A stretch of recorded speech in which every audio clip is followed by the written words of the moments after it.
بسم اللہ الرحمن الرحیم۔ السلام علیکم ناظرین، A1 ٹی وی کے پروگرام ورلڈ ویو کے ساتھ آپ کا میزبان تزین اختر حاضر ہے، اور آج ہم بات کریں گے پاکستان کے پوٹینشیل کی، جو کہ ٹورزم سیکٹر میں ہے۔ ہمارے ساتھ بہت اہم شخصیت موجود ہیں جن کا اس شعبے میں بہت بڑا کام ہے۔ عمران شوکت صاحب، السلام علیکم جناب۔ وعلیکم السلام۔ ناظرین کرام، جو ٹورزم ہے، دنیا میں بہت سے ایسے ممالک ہیں جن کا ٹوٹل بجٹ صرف ٹورزم کے سیکٹر سے نکل رہا ہے، جبکہ پاکستان کے پاس اتنے وسائل ہیں، اتنے لینڈسکیپ ہیں، ہسٹری ہے، جو پلگریمیج ٹورزم ہے، اور جو شمالی علاقہ جات ہیں، سمندر ہیں، صحرا ہیں، سرسبز میدان ہیں۔ مطلب کہنے کا یہ ہے کہ جن ممالک کا ٹوٹل بجٹ ٹورزم سے تیار ہوتا ہے، وہاں پہ کوئی ایک چیز ہے ان کے پاس، یا تو ان کے پاس ساحل ہیں، یا ان کے پاس ہسٹری ہے، یا پلگریمیج ہے، ہم زیارات جو ہیں۔ ہمارے ہاں یہ ساری چیزیں موجود ہیں، لیکن اس کے باوجود ہم ٹورزم سے کوئی زیادہ کمائی نہیں کر رہے، اور اس پوٹینشیل کو ہم نے صحیح طریقے سے ٹیپ نہیں کیا۔ عمران شوکت صاحب کو آج ہم نے انوائٹ کیا یہ سوچ کر کہ ہم ان سے بات کریں گے کہ ہم سے کہاں غلطی ہوئی ہے، کہاں ہم نے کوتاہی کی ہے۔ ابھی پچھلے دنوں عمران شوکت صاحب کے تعاون سے ہمارے فارن آفس نے گندھارا کے اوپر ایک بڑی کانفرنس کی، جس میں اسلام آباد میں مقیم ان تمام ممالک کے ایمبیسڈرز اور ہائی کمشنرز نے بھی شرکت کی جن کا گندھارا تہذیب کے ساتھ تعلق ہے، جو آسیان ممالک سے تعلق رکھتے ہیں، سری لنکا، نیپال سے تعلق رکھتے ہیں۔ اس کانفرنس میں بھی عمران شوکت صاحب نے اپنا بہت فیڈ بیک دیا اور اس کو منعقد کرنے میں اپنا کردار ادا کیا۔ ہم عمران صاحب سے بات کرتے ہیں کہ انہوں نے 22 شعبوں کی نشاندہی کی کہ 22 قسم کے ٹورزم ہو سکتے ہیں، ان میں سے 4 کی یہ سفارش کرتے ہیں پاکستان کے لیے، جن میں ایک گندھارا بھی ہے۔ تو عمران شوکت صاحب، ہم آپ کو پروگرام میں ان کرتے ہیں۔ براہ کرم سب سے پہلے تو بتائیے کہ پاکستان ٹورزم کا پوٹینشیل کیوں نہیں اس کو صحیح طرح سے استعمال کر سکا؟ بسم اللہ الرحمن الرحیم۔ شکریہ تعظیم صاحب مجھے مدعو کرنے کا۔ آپ نے جو سوال پوچھا ہے وہ اس کی ایک بڑی پرانی ہسٹری ہے، لیکن اگر میں ایک لفظ میں اس کا جواب دوں، اس کا مطلب وہ یہ ہے کہ فوکس۔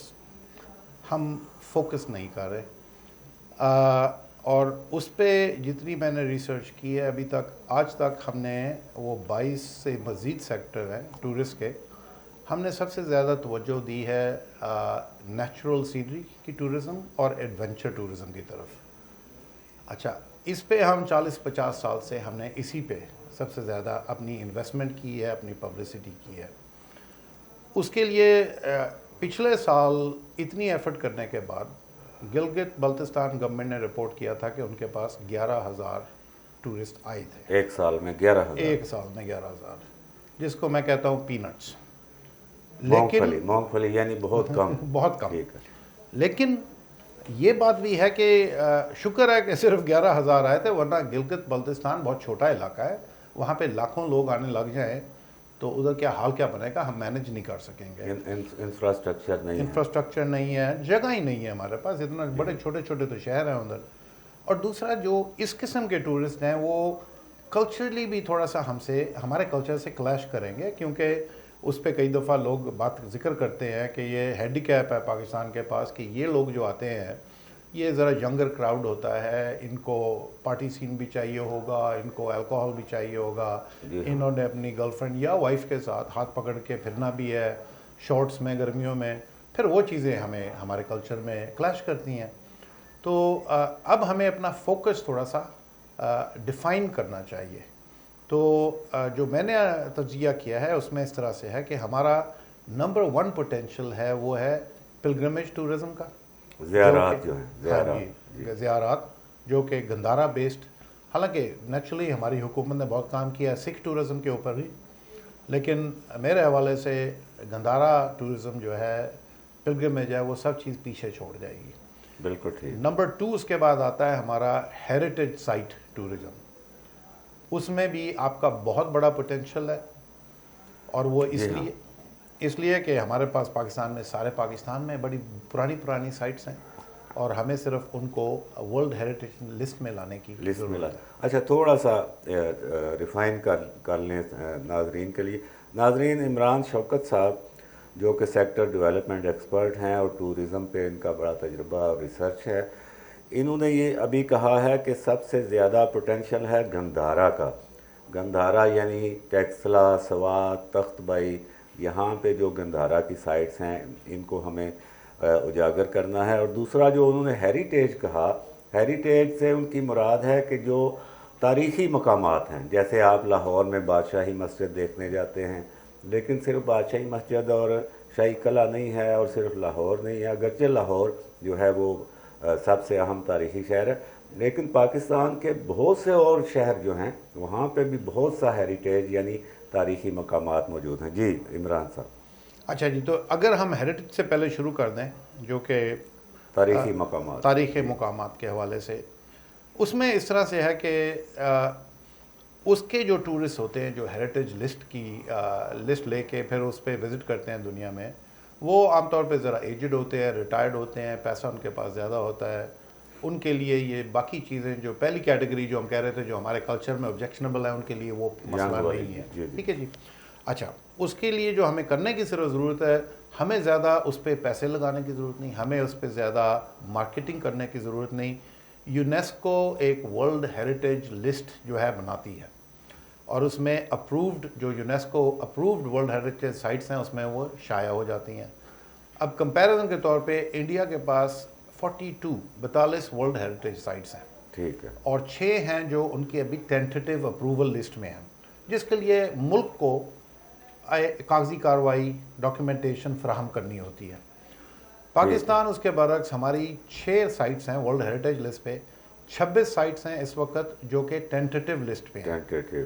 جن کے لیے ابھی کام کرنے کی یعنی یہ ضرورت ہے. بالکل الٹ ہے، بھارت کی زیادہ جو ہیں وہ ہو چکی ہیں اور کم ہیں ویٹنگ میں، اور پاکستان کی کم ہوئی ہیں اور زیادہ ویٹنگ میں. جی جی. اب اس میں میرا اپنا اندازہ یہ ہے کہ اگر ہم 26 سائٹ میں سے 20 بھی اپروو کروا لیں، تقریباً اگر ہماری 30 سائٹس آ جائیں ورلڈ ہیریٹیج لسٹ میں، آپ کو کچھ کرنے کی ضرورت نہیں. پھر لوگ ویسے ہی پاکستان میں آیا کریں گے ان ورلڈ ہیریٹیج سائٹس کو وزٹ کرنے کے لیے.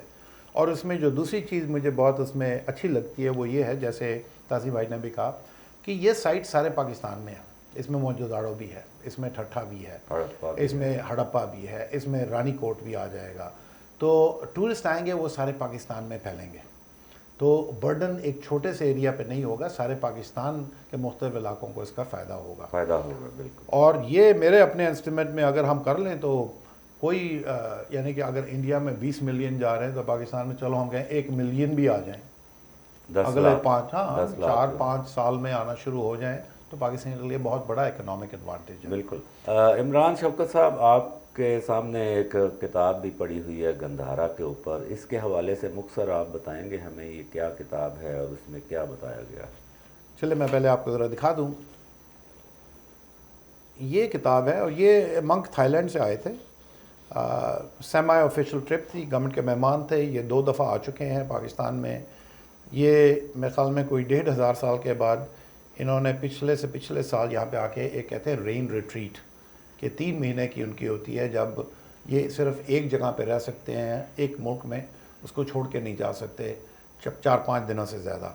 تو انہوں نے یہ پاکستان کی گورنمنٹ فارن آفس، ہماری ایمبیسی نے وہاں سے ان کی بہت سہولت کی تھی، پنجاب گورنمنٹ نے، کے پی گورنمنٹ نے، اور یہ پاکستان کی تقریباً ہر سائٹ پہ گئے تھے گندھارا کی، اور انہوں نے اس پہ پوری ایک ڈیفینیٹیو بک جس کو کہا جاتا ہے انہوں نے لکھی تھی.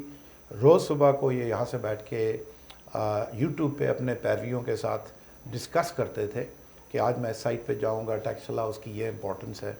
اور یہ کتاب انہوں نے پبلش کی ہے، تو یہ پاکستان کی خود بخود ہی پبلسٹی ہو رہی ہے، جس میں ہمارا صرف فیسیلیٹیشن کا کام تھا. بالکل صحیح ہے. اچھا عمران صاحب، یہ بتائیں کہ جو گندھارا ہے اور جو بدھزم ہے، اس کے 2 سلسلے ہیں. ان 2 سلسلوں میں پاکستان میں جو سائٹس ہیں گندھارا کی، وہ کس سے اٹیچ ہوتی ہیں اور کن کن ملکوں میں اس کے فالوور پھیلے ہوئے ہیں؟ یہ بڑا اچھا سوال ہے جی.